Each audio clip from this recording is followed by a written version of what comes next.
welcome everybody to the Smooth Brain Society. I'm Sahir.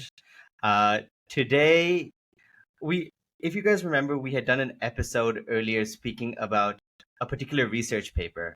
We did it with Europe's Journal of Psychology, and Victoria University of Wellington really liked the idea and asked if we could do it for some of their publications, which are coming out. And I thought the one to start off with, of all the recent publications they did, was the most which I found was the most interesting, but also one which has been done by one of my really good friends, Finley Ngarangi Johnson.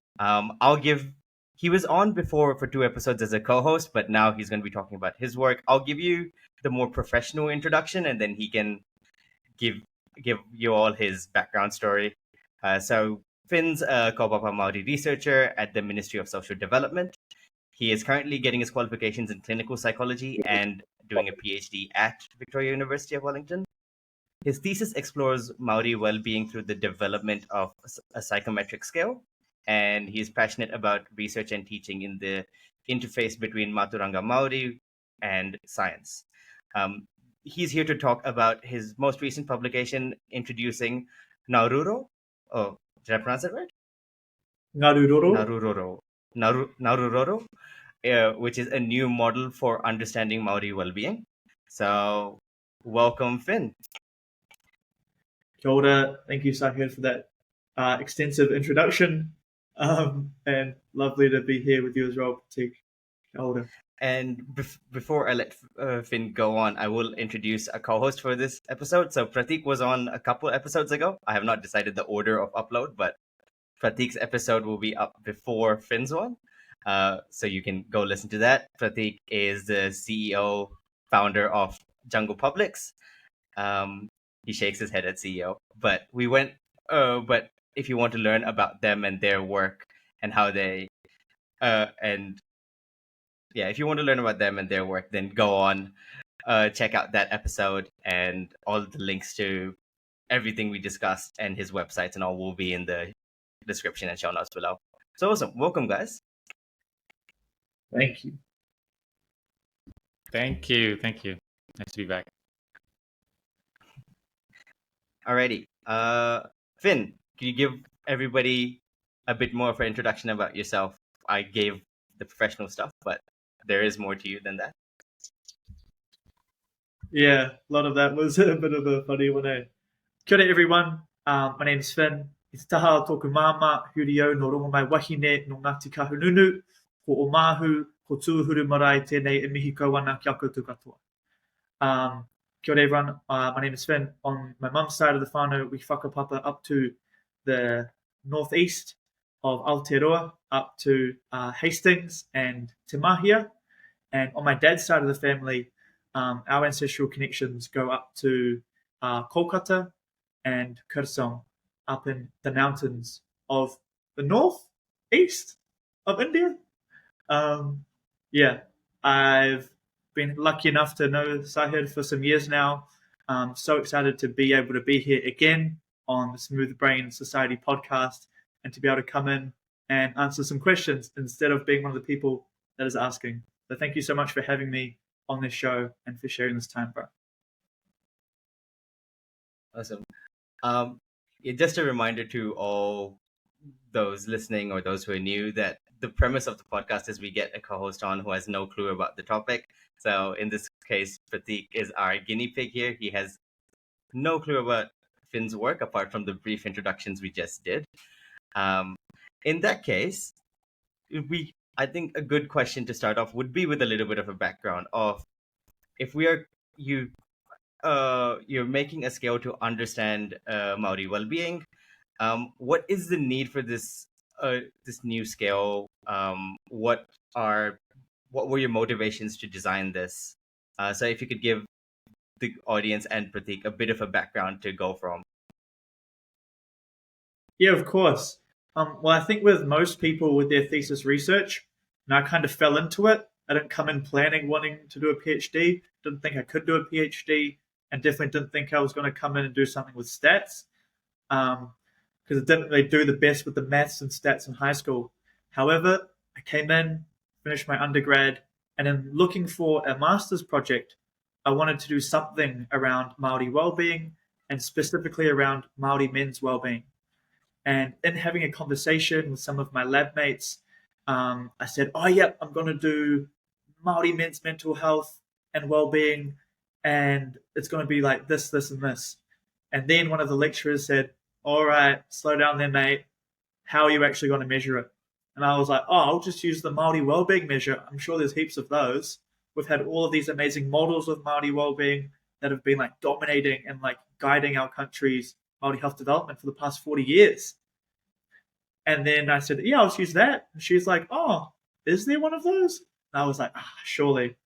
Then that, surely I get on there and there's nothing. And so I was like, all right. So if I want to quantitatively measure, outcomes around related to Māori wellbeing, then I'm going to have to either use an existing one that's rooted in Western understandings and conceptualizations of wellbeing that don't talk about important cultural factors related to wairua or say spirituality, or that really talk about the importance of connection to the whenua, the land, or anything like that. So I was like, okay, guess we've got to take a step back and maybe think about developing one for ourselves. And so that inspired me to look into what that involves, have a chat to my current supervisor, Professor Paul Jose, who just happens to be a stats man that has experience in creating scales and in working with other Māori students who have also gone down that scale development route. And so, yeah, I thought it was a really important thing to do so that we can create some tools that can measure things that are actually important to Māori people.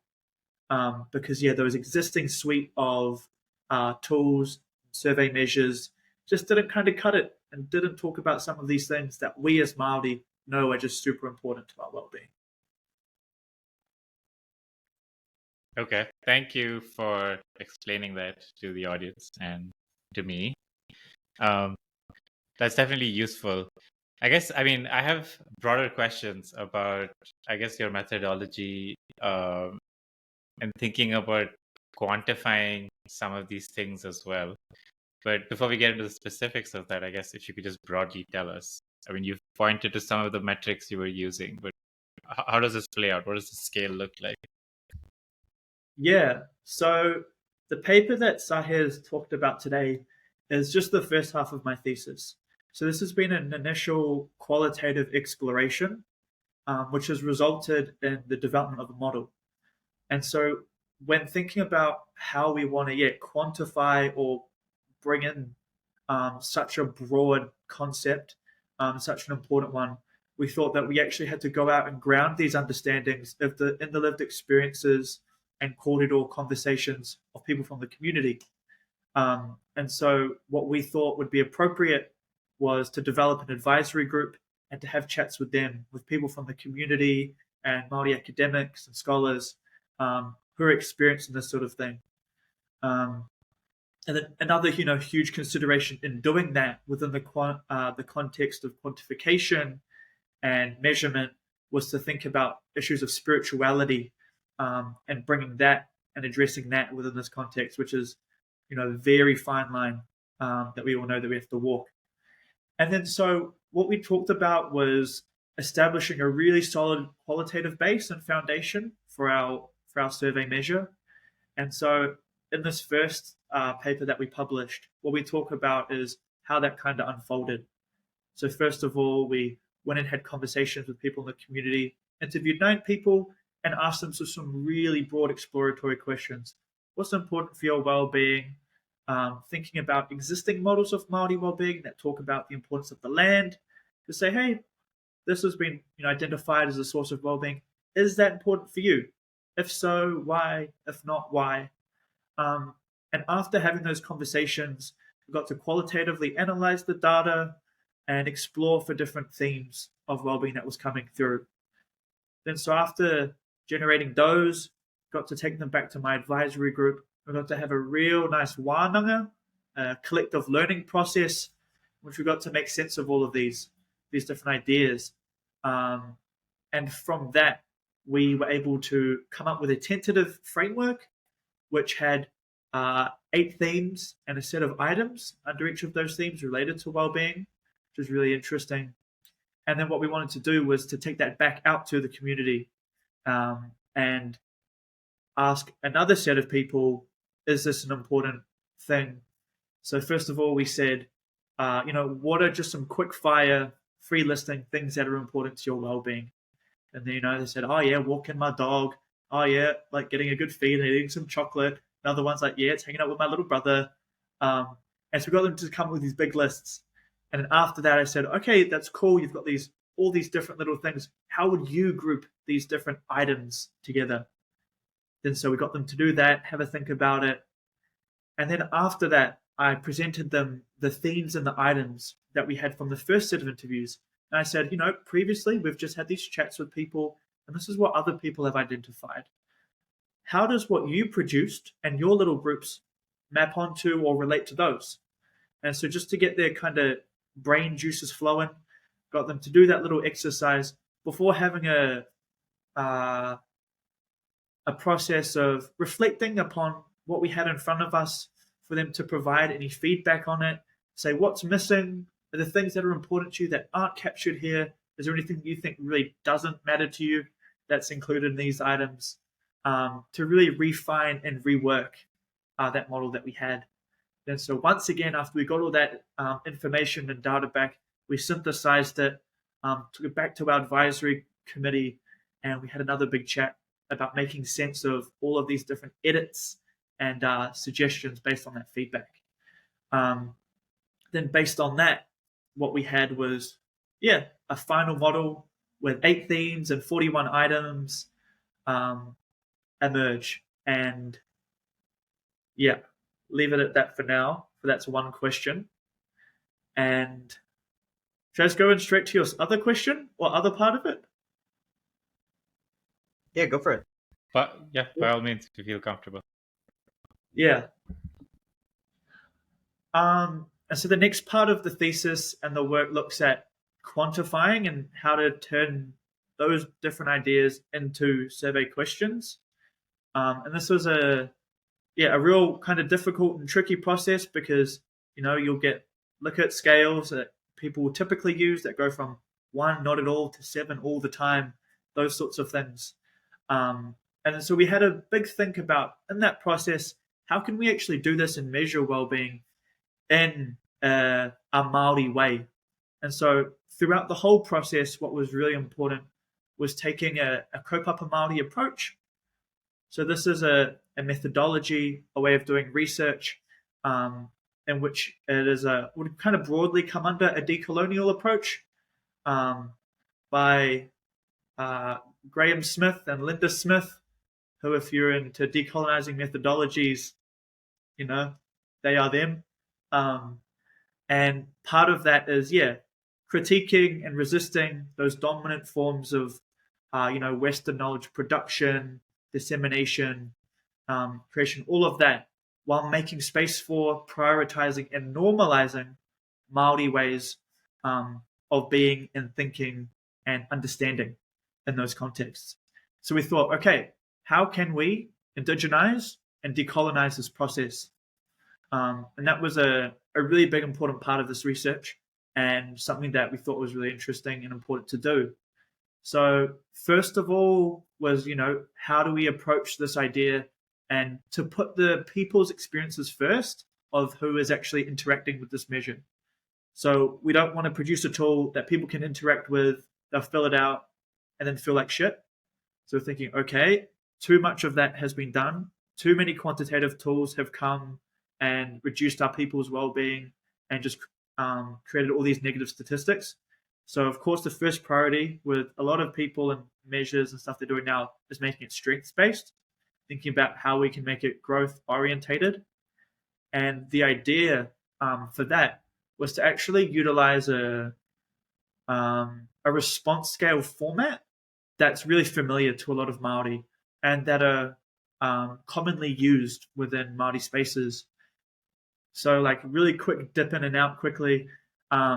We have our creation story, and within our creation story, it talks about this transition from te kore, which is the state of darkness and absolute potential, and the growth throughout the different stages of te pō, the different stages of night, to te ao marama, the state of lightness, of enlightenment, and actualization.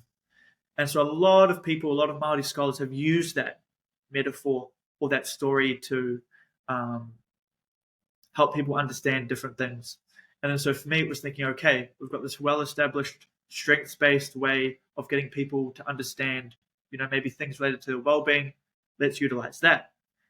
And so what we came up with was a scale from the seed at 1 up to the flower at 5. And what we do is we get people to think about their well-being or this different item in terms of which stage of growth are you at, and encouraging people to think of that being in the seed stage doesn't mean you're deficient, doesn't mean you're lacking, doesn't mean bad or anything, by getting them to think about it and understand it as it being in a stage of growth and a stage of potential that can be actualized. And so from that kind of foundation and that idea of we wanted to make it a positive thing that people interact with, we started developing these different items. And so the process was, all right, we have our 41 items and our 8 themes. How are we going to take that awesome strengths-based approach and turn them into survey items? And we ended up doing it. We have so far, those 41 items. And we decided to turn them into survey questions with framings of them being either connections and with how the extent to which a person feels connected to, say, the environment, to the ocean, to land, also relating to capacities that people feel like they have, capacities to manaki, capacities to look after other people, capacities to be themselves and to live into the fullness of their identity. And then also lifestyle choices. And lifestyle choices within the context of we live in these different material realities, but within that we have degrees of agency, and from that we can make lifestyle choices to improve the quality of life and to improve our well-being. And of course we have to be really careful because we're not saying, haha, you're unwell physically, it's because you make the decision to not go to the gym or eat properly, because we know that's some neoliberal bullshit. But at the same time, still trying to empower people and to toe that line. So the connections, the capacities, and lifestyle choices was another way we wanted to do it. Because another important thing for this tool was to encourage people that take it to kind of feel activated and to help them practically take this model and these ideas and think about how they can actually do it and put it into practice themselves. And so what we want is that this to be a set of items or questions that people interact with, that can change the way that they think, and that can inspire them to participate and to take action that increases their well-being. So it's a little bit of a different approach to measurement than some other traditional ones that seem to make everything uniform and the same wording and the Likert scale. But that comes down to that kaupapa Māori approach, which is prioritizing our people being well, education, and thinking about these big issues within a culturally relevant and familiar paradigm.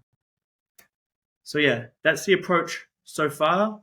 And then as we're doing the analyses that we're currently doing, it's been thinking about how are we interpreting and understanding the data that we have? What are these different statistical paradigms is useful? What is the information that it's saying that we do or don't have from a specific item due to variance? How is that useful? For an example, we have an item that talks about drug use, but in a way that tries to and attempts to destigmatize it. So it talks about drugs being substances that people take when they're looking for a sense of connection or to self-medicate. And then so, as you would expect, people respond either 1 or 5, either struggling or they're feeling good in relation to it. And then so that lack of variance has meant all of our statistical analyses are yelling at us this is a horrible item and to get rid of it. But then we're looking at it, we're saying, okay, we've got that information, cool, thanks for the heads up, but it's actually really important that we get people to engage, to think about these issues in a different way, and to change the way they think. So yeah, like kind of looking at those competing priorities and thinking about how we can kind of do things a little bit differently to prioritize the people first. Yeah. Hope that kind of spoke to some of those questions at the start. Kind of went on a massive ramble. Sorry.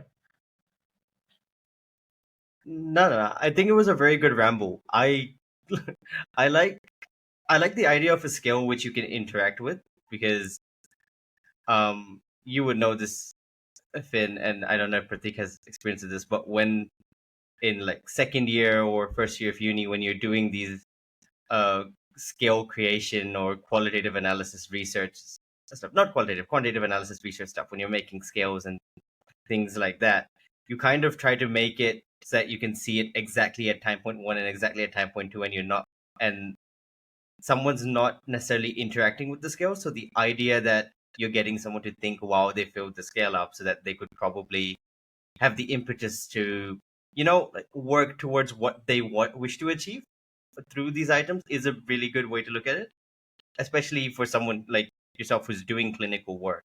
It seems like, generally speaking, a more useful scale to have for any client, patient, person who comes for your help or wants to better themselves.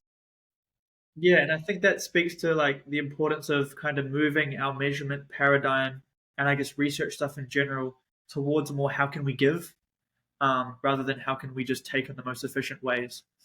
And so that's something that we think is really important. And of course in clinical, and we want it to be a tool and a survey that kind of raises people's consciousness as they interact with it. Sure. Do you think that makes it a lot harder? I feel it would be a lot easier to just say an objective measure, which you can do. You spoke for a while, and throughout the entire time, I've kind of felt that this is actually a really hard thing to do, because you're not just making a 4 or 5 word question with like a statement which they can answer from 1 to 5. It's something which they need to think about, which means you need to fit in the shoes of almost everyone who's probably going to take the scale and make it so that it's beneficial. How hard was that process? How long are these meetings going? What goes through your head during all this? Yeah, it's a real difficult thing. And, in any time you're trying to make something culturally appropriate, you're also not wanting to marginalize people who haven't had the opportunities to learn and to engage with some of these ideas or the language. So trying to think about how we can present some of these really core Māori cultural concepts or values in a way that's accessible, that was definitely a challenge. And so within each of my items, I had my question, and then, maybe at the tail it has the concept that we're talking about, and underneath it has a whole little 1 or 2 sentence explanation and giving examples of what we mean by that. Because it also goes to and speaks to the importance of, when you're talking about some of these big concepts, of understanding that different peoples from different tribes, from the Māori, singular Māori population, will have different understandings of that same concept. And then so part of that also involves providing kind of a working understanding for people who are coming together to respond to, how are they feeling in their wairua, in their spirituality, and doing that. So that looked like having good chats with my advisory group, and just establishing a really solid foundation like that.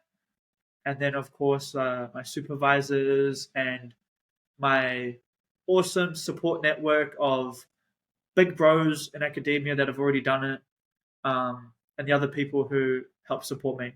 Because, 100%, like, you can't be doing anything like this by yourself. And it's 100% the product of all of the people that have had that help. And for the model, too, that just goes to show the authorship list. There's a few of us on there because, just so many of these people have just like helped and supported in so many ways. Yeah. Yeah, I mean that's really, really interesting. And even like thinking about the idea of authorship, I think typically surveys or any kind of sort of collection of uh, clinical or even ethnographic data for that matter tends to be really extractive, and there's this like desire to standardize, and then you're imposing a sort of standardization on your interviewee as well.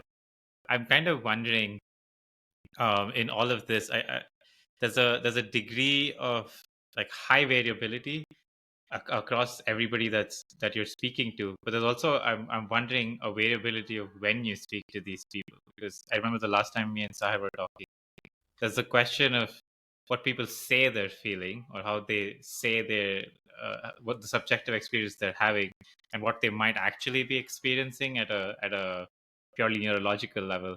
And I'm wondering how you account for things like that, because there's question of agency, and then there's question of like quantifiable data that might not necessarily align. Yeah, 100%. And that's the beauty of doing survey data array, is that you will have people that won't answer honestly or won't as accurately reflect their reality as it might. I guess one way that we've thought about that, or how to do things in a way that doesn't encourage, I don't even know what it's called, like favorable responding or whatever, is to just really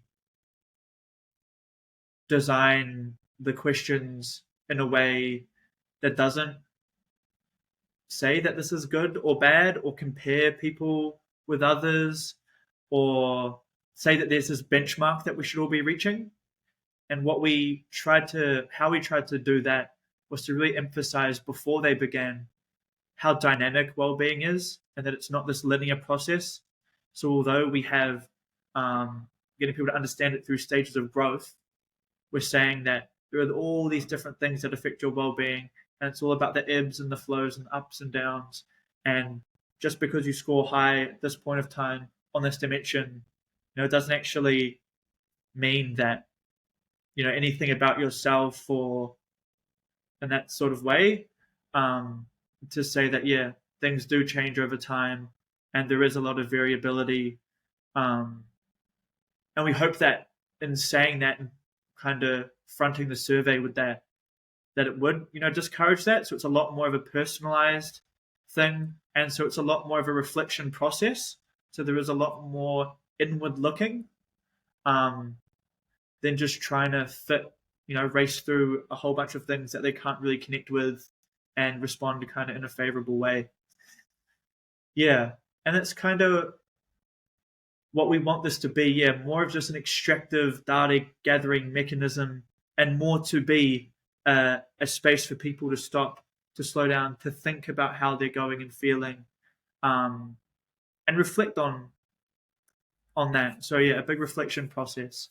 So we hope in doing that, that'll help with that issue. Really happy and like blown away by some of the responses we've had so far, and the community feedback of people have said that they've really enjoyed completing the survey, that it's stimulated great discussions with their family in their homes, and that one person said it, their words, not mine, they thought it was meditative. And I was like, all right, I don't know about that. But yeah, it's that idea of just having it as a nice, cool, chill, reflective process that's enjoyable, that's empowering. And I think that helps with that a little bit. Yeah, I mean, it sounds to me like you've been approaching this work with a kind of kindness and generosity that you wouldn't associate with, objective research of any kind. Um, I want to talk a little bit again about authorship, but this time in terms of your presence in all of this, because that's what makes this very interesting to me. That there's a sort of a conversational dialogue happening in this whole process. How do you situate yourself in these in these process? Of course, you've made the thing and you've been part of like driving this whole process, but are you in the room when these interviews are happening? And that's one sort of more direct way of thinking about this question. But I'm also wondering, where do you show up even in the analysis? Because there's a subjective experience that you're bringing to these interpretations, right? Especially since there isn't a benchmark to work around. Yeah, great question. So the way that it's happened so far and the development of this has been those initial 9 interviews that I conducted myself, working with people in the community that I already had existing connections with, and then another set of 15,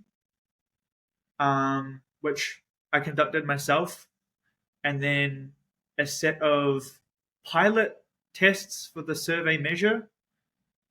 I can't actually remember off the top of my head how many I did. I think maybe 10 that I conducted myself. And through facilitating some of those conversations between the advisory group, the supervision team, and other support networks, been really privileged to be able to be part of that process the whole time. But I definitely, like in the publication itself, we name all of the people that participated in it, because what we're saying is that like this is not a me thing that I came up with. It's us, it's a we thing that we put together that wouldn't be possible or would have been like really lame if it was just me trying to think of these things by myself. And so that was a really important part. And I think, you just got to like approach it with humility. And when you're working with an advisory group, when you've got your elders around you, when you've got your family that are involved in this research, like there's no space for, anything but doing it in a culturally safe, humble, positive way. Because dang, you get slapped down pretty quick if not, and rightly so. Some of those grandmas are going to come through and like they'll let you know. And so that's been a really cool part of it, is that in doing this, and part of this Kaupapa Māori approach is you work with multiple people who help with the governance of your project, that help go through some of these really sticky situations and issues with you, so that you're safe as a research, the community is safe, so that you're not having unintended consequences come out, and so that it can all go smoothly as well. And so especially like for me, especially when we have this model and there's a big spiritual component, how to talk about that required a lot of big conversations about how to navigate it in the right way, how to not step on people's toes, how to not reduce these really important dimensions into, like 4 different items. And that is kind of reflected, I think, in how kind of chunky our discussion section is of our article, in which we highlight some of those really important caveats, saying this is what we mean, this is what we don't mean. We recognize these people, they're the experts in this or that, and kind of talk about some of those really important things that you have to do really humbly when coming into this space. So that's helped a lot with that. And just like recognizing that. And with the authorship team as well, like I started on this paper a couple years ago.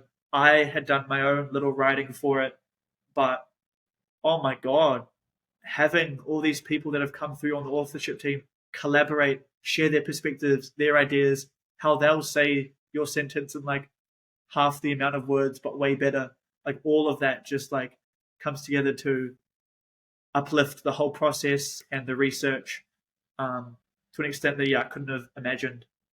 So of course, for me, like reflecting that, respecting that, acknowledging all those contributions beyond just a few words in the acknowledgement section at the bottom, with the authorship, through having the participants' names and their tribal affiliations there so that they can own their contributions, was big. And doing all of that within enduring reciprocal relations with these people, so that it's not a one and done thing. And it's cool that there'll be people I've interviewed and talked to from like 3 years ago now, who are my friends in undergrad that I'm still hitting up for different reasons or related to the publications and still catching up with. Yeah, which is really cool. And yeah, all of this has to be done within that wider system of reciprocity and of giving and giving back. Yeah. No, awesome. Thank you for that. I wanted to move on to talking about the actual themes. So we've talked about how you collected the data, the idea of giving back, who all were involved, um, credit to everyone. But then at the end of the day, you and your team had to narrow it down to 8 themes, make a scale with a limited number of questions so that it's not too long for people taking the scale as well. Um, I was just wondering into how you ended up choosing these themes and why 8. What were the 8? Maybe we can go through each one by one or something, or how you plan to encapsulate them in questions. But yeah, maybe we can talk about the actual themes now. Yeah. Well, in relation to the themes, they just kind of emerged from those items and from how people talked and what they talked about. So it was quite bottom up in that regard. But what's kind of undeniable is the influence of the well-established Māori wellbeing models on Māori people. So if we're talking about the Te Whare Tapawhā model, which are, for the bit of a context for the audience, is done by our pioneer, our rangatira, our chief, Sir Mason Jury, in which he articulated Māori wellbeing as a house with 4 walls, talking about the psychological and emotional dimension, the family dimension, the spiritual dimension, and the physical health dimension. And so just the simplicity of that and incorporating those different understandings has, changed the how Māori health has been understood, how Māori understand our own well-being. And then so of course, like, some of those broader themes and dimensions were always going to kind of be there and influence it. And so some of those themes, like physical health, tinana, was inevitably, in my eyes, going to emerge. There was inevitably going to be one about wairua, about spirituality. There was just for sure going to be something coming around Te Taiao, the natural environment, and stuff like that. So there is just such a solid foundation of literature and work that has been done, which has kind of talked about those different levels and dimensions of well-being. So we expected a lot of it, and there just happened to be 8 themes generated from these different items at the end of it. Yeah. So feel free to repeat your question if I missed part of it.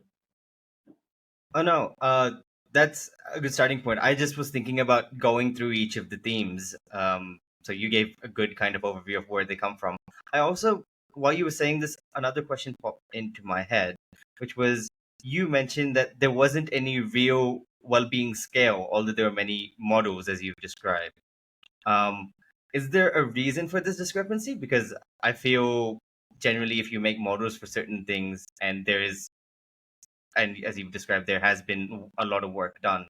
Why hasn't this kind of translated into any measurable skills to kind of help with this in the public domain? Yeah, I think it's a really interesting question. There is work by Dr. Stephanie Palmer, the trailblazer, who over 20 years ago actually started the development of the first Māori Wellbeing Scale with her PhD. And so it's built off that work of hers for that kind of individual level psychometric one. She also wrote a really amazing paper called Māori Psychometrics, which kind of explores the now kind of like reactionary notion that anything that's quantitative can't be Māori or can't be Indigenous or is just colonizer, when in reality she talked about our ancestors navigated the Pacific not with just oral traditions and whatever, just words, but like through actually really great complex measurement and understandings like that. And in that paper, she has a fantastic chat about how there is all that alignment and how so many of those, sort of understandings and approaches already existed within our culture before European arrival. And then so I actually got the privilege to meet her by chance, really randomly, which was really funny. Just as I was delivering a presentation to her about her own work, so I had the front of her paper on one of my slideshows, and I found out that it was her, and I was like, "Oh my god, so cool! It's so good to meet." And she was talking about how she started the initial development, but it was just an issue of funding. And for her, that she had these really great ideas, like over 20 years ago, to do this, but struggled with getting the resourcing to get it off the ground and to further develop her measure. And hers initially emerged from the kind of maternal well-being after birth and how to look after Māori mums. So it wasn't as general, I don't think. And it was a bit more tailored to those experiences. But over the time as well, we've seen different sorts of measures come out. And those have come out at different levels. So the rangatira, the chief I mentioned before, Sir Mason Jury, he wrote a really amazing paper 20 years ago about measuring well-being and measuring Māori well-being. And he talks about the importance of looking at it at different levels. So the individual, the whānau, the family, the community, and the population level, and that we need different measures and tools and understandings at different levels and to bring them all together to properly understand. And so we have seen the development of some more around that community and population level. There's been the development of Te Kupenga, which is the national stats survey done for Māori. And so there have been like a range of little developments, but on that individual level that is like psychometrically tested, there hadn't been that. And I just think, you have to have and to be in that stats area and to have the time and the opportunity, I guess, to do it and to work in the space. Pretty niche sort of area, and there's heaps of other really amazing cool areas that people go off and research and work in, which I think understandably takes them away from like what can be boring numbers and stuff like that at times. So I think that contributes to why there hasn't been stuff like this already. There has been other really cool quantitative work that's been happening in the Māori identity space. It's been like almost like a decade, maybe a decade, since the development of a previous Māori identity, and I think maybe wellbeing as well, measure. But where we are definitely seeing a big wave of Māori quantitative research and tools within the social sciences emerge, which is really cool. I think there's definitely a time for it, and it's having a time now. I also just wanted to point out that when we say 20 years ago, it's still the 2000s. It's like 2004, 2003. So this is very new stuff in that regard. It's when we say ages ago, 20 years ago, it's not, what do you say? It's not like the 60s or 70s. This is after Finding Nemo was released 20 years ago. Love that as a time stamp. Yeah. I was also wondering when you were talking about Maori cultures also having a strong sense for measurement and stuff like that. I find it so funny that the stereotype of the indigenous person tends to be like they get all their answers from the moon spirit or something like that. But like no, it's a little more complicated than that. These are also human beings who had to navigate the seas and build things and invent things. And obviously, there's math involved and some physics involved that probably plays into this. So I have a question, which might be a slight digression, but I'm thinking, especially when you think about some of these like decolonial conversations, and there's an assumption that science as it exists right now is a Western conception, and there are some aspects of it that are, I guess, uh, whatever post-enlightenment Cartesian binary stuff that exists. But I'm kind of wondering what your thoughts are, having done this whole process and having dabbled in the qualitative and the quantitative. When we keep talking about Western science, how much of it really is Western? Well, I think that's a really great point to hit on, bro. And I think that's one that's kind of not really well understood by a lot of people. And they'll say, oh, it's Western this, Western that, kind of forgetting, where our numerals come from and where our systems of counting, they don't come from like ancient England, they come from the Middle East. And they come from all these other diverse sources. And I think, yeah, what I always like to say is that the Western science is not about like kind of where it came from, but it's kind of saying which worldviews and systems are dominating its dissemination, production, and prioritizing and stuff. And so there, if you have some time after, there's been some real spicy racist conversations that have happened in New Zealand around the inclusion of Māori knowledge within the curriculum, around what counts as science, what doesn't, which has got to do with a lot of old white men being a bit protective of what they think is science, what can count, whose methods are, valued and valuable. But what I think is really cool and what I like is this idea of working at the interface of different knowledge systems and ways of being and working. So this is what our Māori scholars have talked about for a while now, pre-Finding Nemo, about working at that kind of interface, about just going and using different tools for the betterment of our peoples. And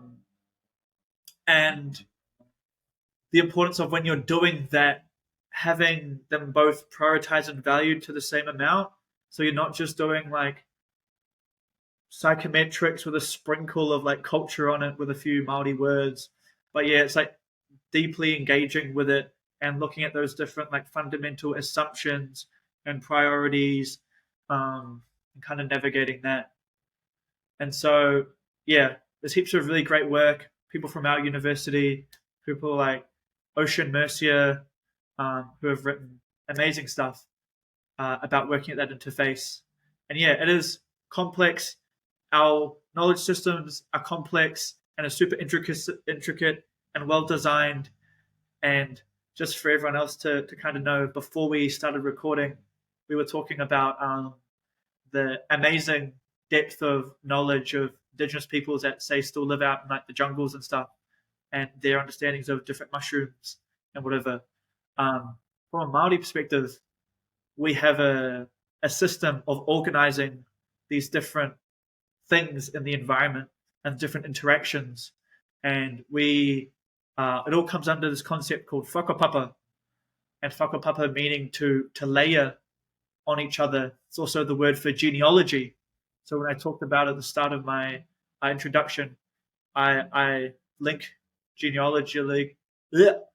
I link my ancestral links are to this different place, and then so within that whakapapa framework, that genealogy in Aotearoa, our ancestors organized the entire known world within one giant cosmological family tree. And so it's saying that we have all these different species of mushrooms or sweet potatoes, and they all came from this one person through this story. But through those stories, they contain, which one's good, which one's bad, which is good for what. It'll contain some stories about there around the morals and explaining interactions between certain things.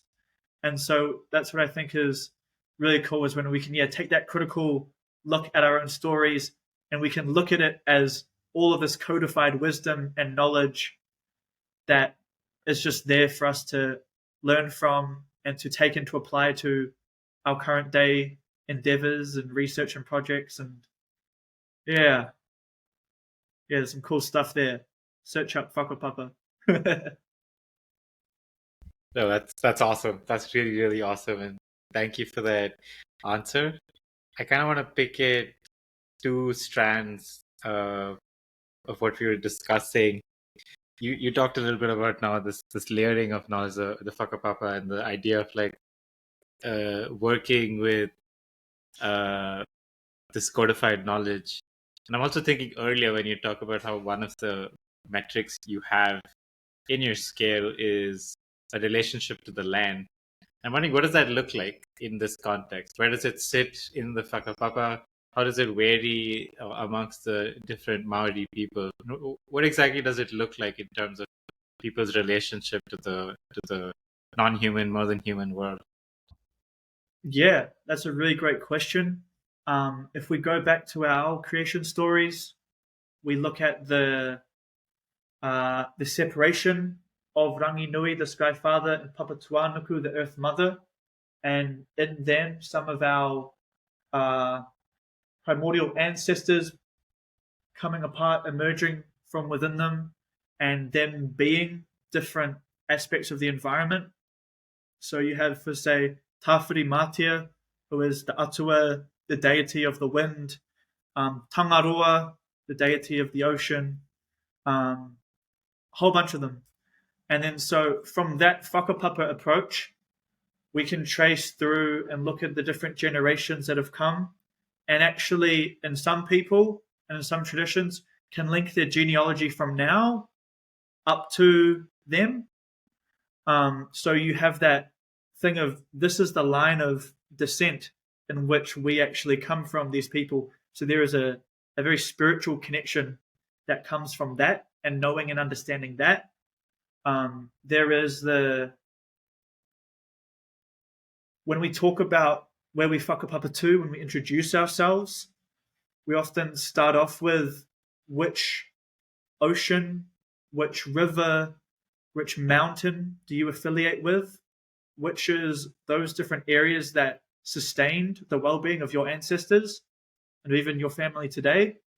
So even the everyday interactions of saying and introducing yourself, that connection to the land and those different parts of land and land features are really important.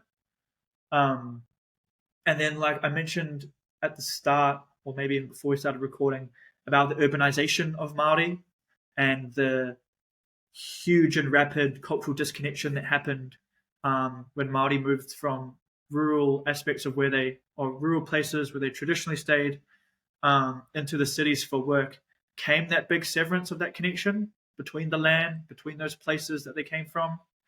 And then so there are, of course, huge populations of urban Māori that are disconnected. And so that's another interesting kind of dynamic to have in there about relationships with the land. Because for some people, they'll be like, oh, yeah, this is my land. I've been there. I know that like the back of my hand. Then there's others that have been like, oh, I don't actually know where my family's land is from. I don't know which tribe I'm from. And so, yeah, that issue of land can be difficult for different people. And that speaks to what we talk about as there being diverse Māori realities for all these different reasons. And then another cool thing is that, as I mentioned, there are those different atua, those deities, which some people talk about them, being personifications of different domains of the environment. So, from some Māori spiritual perspectives, connecting spiritually involves going to those different domains. And so, for a lot of Māori, spiritual connection and sustenance comes from the environment. It comes from being in the bush and all those different places. So that's why it got its whole own theme. Because people talked about how much well-being they get from engaging in those activities in those different domains and areas. So a real special, close relationship with the land and with the natural environment, and that here for a lot of Māori in Aotearoa.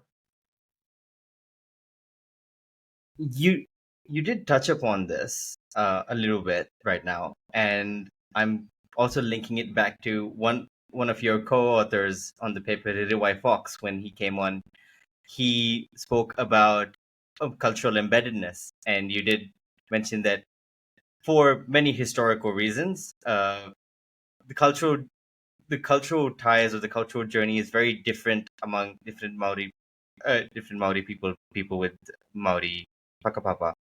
Um, I wanted to ask, how hard is it to encapsulate that in your scale? Just coming back to the practical measurement side of things, because we're talking about people with completely diverse backgrounds. As you said, some can track their lineage to the land, others can't. Some can track their lineage back all the way to Ottawa, to different Ottawa. So yeah, could you tell me how you kind of accounted for that, or does the scale account for it? I feel it's a very hard thing to do in this regard when you're making well-being scales. Yeah, nah, excellent point. That has been probably the hardest thing to try to think about and to account for in this whole process. It was a huge thing that we had to talk about with the model. But what it came down to is that this has to be like just from the get go, it has to say that this model, first and foremost, is descriptive and not prescriptive. Is to say that you have your own unique experiences, you've had different opportunities to connect to these different things and aspects of the world. And so, therefore, if you're not, if in your seed stage for these different things in this aspect, but it doesn't actually mean a lot to you and it's not that important for your well-being, then that's an important thing that people can say and can have a little bit of autonomy over saying. So yeah, it's saying that just because connection to the Māori language isn't important to you now, doesn't mean you're not well as a Māori person. And thinking about how we do that and feeling of connection and the measurement thing is another interesting part we've had to consider.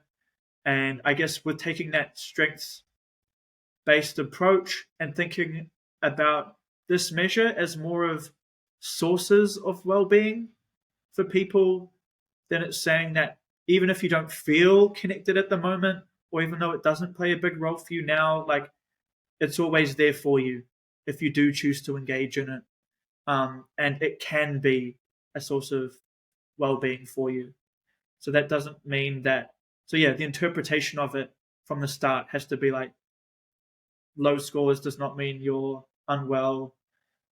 It can mean a whole lot of things. And then yeah, we're going to have some chats about how we can, maybe do some weightings or things like that to account for some of those differences in experience and differences in values and stuff. But yeah, huge thing. And I guess accessibility was our biggest concern first and foremost. And so getting that into the way we design questions, how we make those concepts accessible and have a bit of a working understanding for them, and the measure was a huge part of that. Yeah. No, very good. Yeah, that has to be one of the hardest things because when your granddad came on as well and spoke about the Anglo-Indian background, and we discussed about this a bit before we came on as well. That kind of idea of being something different due to either cultural mixes, due to colonialism, or due to being segregated while in the country, like your Dr. Richard Johnson, when he came on and spoke about it, said that he wasn't allowed to speak Hindi or in Kolkata, so Bengali growing up, he had to only speak English. That kind of takes away from a certain part of thing, and it doesn't mean that his well-being is necessarily worse off. It's just that particular aspect of measurement does not necessarily apply. Yeah, and 100%. Really important. Because the last thing we want to do is like have people experience that double marginalization, and for us to say that, oh yeah, you're not this enough because you haven't had these opportunities. And Ririwai's work around multicultural embeddedness, which focuses on those opportunities that you've had, I think is just so critical for properly understanding and having these conversations. Because those external forces, settler colonialism, all those histories are just like, under everything and done so much. Yeah, and also, I mean, I'm just wondering and thinking that I can't speak for the Maoris, but as a Tamil person, I don't speak Tamil, and that's been something that always sort of bothered me. And Tamil people are very, very sensitive about the language and speaking the language very French-like in that way. But the sense is, I mean, I'm also thinking that none of these identities are static, right? Like there is no inherent Maori-ness. Like the identity itself is also growing, and perhaps those of us that can't relate linguistically and find other ways to sort of relate to the culture, whether it's through food or song or ancestry or land. I think it just, and the evolution of that land in those relationships, I think it just goes to show that we may just be those people that are expanding what it means to be whatever, Maori, Tamil, Hyderabadi, Kiwi, whatever that means. And I think that's in some ways reassuring. I mean, if you want to have a growth mentality about yourself, you've got to have a growth mentality about your cultural ethnic identity too. In some ways, I guess a question on that front is, in your engagements with all of these interviews, I'm guessing this is a question that's come up a lot. How do you balance this question of tradition, but Maori-ness, and the question of growth, and at the same time also the question of being an individual and being part of a community? Yeah, that's a really good question. That idea is talked about a lot. And what I think can often be like in unhelpful ways, some of this idea that you have tradition and the new stuff and that they're separate, and that, it's ancient wisdom and, we're looking in different spaces. But what we really want to emphasize, and what a lot of really great Māori academics will talk about, is that mātauranga Māori, that Māori knowledge and our knowledge system, it never stopped growing and adapting. We're not a static peoples. Colonization kind of had that a bit of effect where we appeared to be, kind of like halted in some of our progress at one point of time. But our knowledge grows with us, our tikanga, our customs evolve with us. They grow to meet our needs as peoples, to help us make our way through these different changing contexts. And so I think that those different... Can you repeat your question one more time? Yeah, I think you started to answer those questions, but I'm just trying to think about the balance between being like a traditional sense of being Maori and the sort of like growth mentality of Maori-ness expanding, and also just you doing that as an individual and being part of a community. Yeah. So I think speaking to that is really important. The Broderiwai, he did another really important article, which talked about the paradox of being Maori. And in there, he talked about the really important distinction between being Maori and being Maori, as it's commonly understood. And so he talked about within a whakapapa sense, which is talking about if you have the ancestry, then you are Maori. But then what's the kind of paradox comes in is where you see people with the Maori ancestry behaving and living in ways that directly contradicts and harms Maori ways of being and colonizes Maori. And so what's going on there? And that's where his work looking at Maori cultural embeddedness, which is talking about those opportunities to engage and hold Maori beliefs, practices, and values comes in. And so what that does, which is really useful and important, is that affirms that anyone with that whakapapa is Maori, and there's no doubt about that. But then there are just some of those things within our culture that people associate with being Maori, and so that you can be both, and you can be in your own different, unique way. And yeah, I think you're so right, and it's such an important thing for us to think about in general with our ever evolving, changing worlds. It's really amazing to see all the diversity. Like my brother and I, we will identify as Mindians, Māori Indians, and there are people like us that do exist, that do navigate those different identities, that do look at different cultural obligations. There are Māori Muslims. That's a community that's growing quite fast, and so what's really important, and that what I think people can often forget, is that our culture grows with us. Our ways of being adapt to our needs, and they serve us. We're not slaves to our old ways of being, and they come and they guide us as we move forward. And so, yeah, thinking about how that changes over the next years. What does it mean to be Māori in 100 years, in 200 years, is really important. It's something that, yeah, I went to a conference and someone said, what would it mean to be Māori on the moon? If you don't have the whenua, if you don't have the land and those other things. And in some of those understandings and questions, I think, oh yeah, the Riwai is on the money with his beliefs, values, and practices. And yeah, we're a dynamic people, a dynamic knowledge system that will grow with us. Yeah, so I hope that kind of hits a little bit of your question. Yeah, absolutely. Thank you so much. I generally think that's a good place to end because we've been recording for an hour and a bit.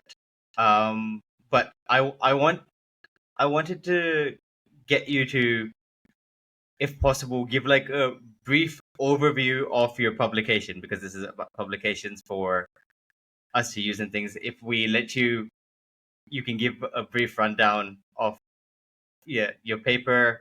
We didn't even use the term apart from in the introduction when I messed it up. The name of the scale, Ngaruroro. So I'll let you. I'll give you the floor, and you can give a brief rundown of it for the people, and then we can do the wrap up after. All right. Quick fire summary for the people. The Ngaruroro model of Māori wellbeing. The name itself comes from my ancestral river up in Hiritonga. Comes from a conversation and some stories that were passed down from my great-great-grandfather to my great-great-grandmother to my uncle, who shared that with us, talking about how the Ngaruroro is a river that has these different interconnected streams or currents moving turbulently, and that translates to Ngaru, wave, and Roro, turbulent. So it's the turbulent waters, and this idea of there being these multiple dynamic interconnected streams and flows, thought was a lovely analogy to our well-being. It is holistic. It involves our connections and our actions, our capacities, and related to all these different parts of the world, with our culture, with the environment, with each other, with our knowledges, which comes down. The model, and then what this article talks about, is that we have 8 different themes of well-being. We have a context in which we're talking about multicultural disconnection due to settler colonial systems and institutions in our country. We talked about the coming together of different Māori scholars and leaders who really paved the way through the development of kaupapa Māori theory and all of our building and rebuilding our Indigenous institutions. Leaders like Sir Mason Jury and Rangi Māori at Pere, who have come through, established their fantastic Māori wellbeing models that have carried us through the past 4 decades, all the way through to this research in this context now today, where we're looking to measure Māori wellbeing, where we have specific needs and requirements for doing that. And what we aim to do in this paper was to talk to people in the community and ask them what's important for their well-being, take a nice intersubjective approach where we take those understandings back to different advisory groups, back out to the community in a second set of interviews, and develop something cool and new, and something else that can just be another tool in our toolbox. Really stressing that this idea and the goals of this is to be around addition and not competition. And we think that these different models and stuff can all work together and can complement each other for different contexts that they can be applied to, and that we need to apply these understandings to. And we talk about here the importance of saying that well-being is incredibly subjective. There are diverse Māori realities, and that our people are growing and changing, and we expect that our models and tools will.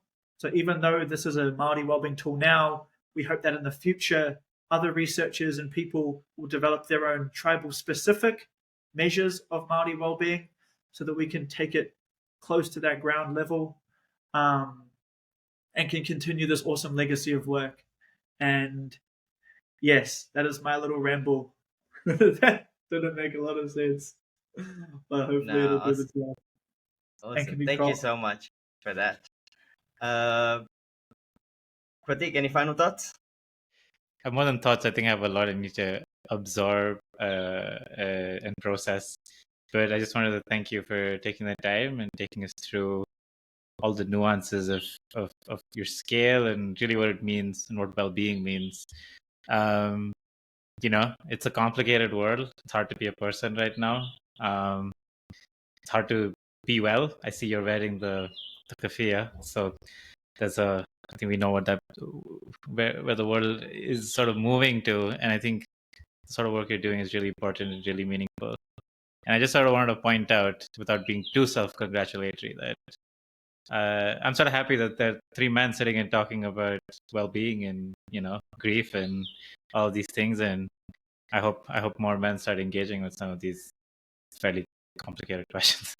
Or maybe they're not that complicated, but thank you so much for coming on. Thank you for having me also, Sahir. It was fun to be a co-host. Always welcome. Thank you guys for listening to all the rambles. Yeah, absolutely. All right, there's one last ramble you need to do. If you had to leave all our listeners with one piece of advice, what would it be? Oh, that's just a nice little quick fire ramble. Whatever you are doing in life, whatever spaces you're moving through, whatever you're accomplishing, because I know you got cool listeners, do whatever it is with humility and with grace. Just know that there are so many amazing, incredible people out there that know so much, that you have stuff to learn from. Because, as we said, it's a real complicated world out there. There's a lot of stuff going on, and we all have so much to learn. And so as long as we're going that, and we're moving with humility, and we're learning, keeping that, then we'll be all goods, and hopefully the world will be a bit of a better place. So yeah, so we talk about carry forth with you what we talk about, a ngāko mahaki, a humble heart. I think that's a really important thing that we must do. Awesome. No, thank you again, Finn. That was awesome. Thanks, Pratik. Thank you, everybody, for listening. Everybody who, follows us, likes, supports us on social media and everything. So thank you so much. And until the next episode, take care.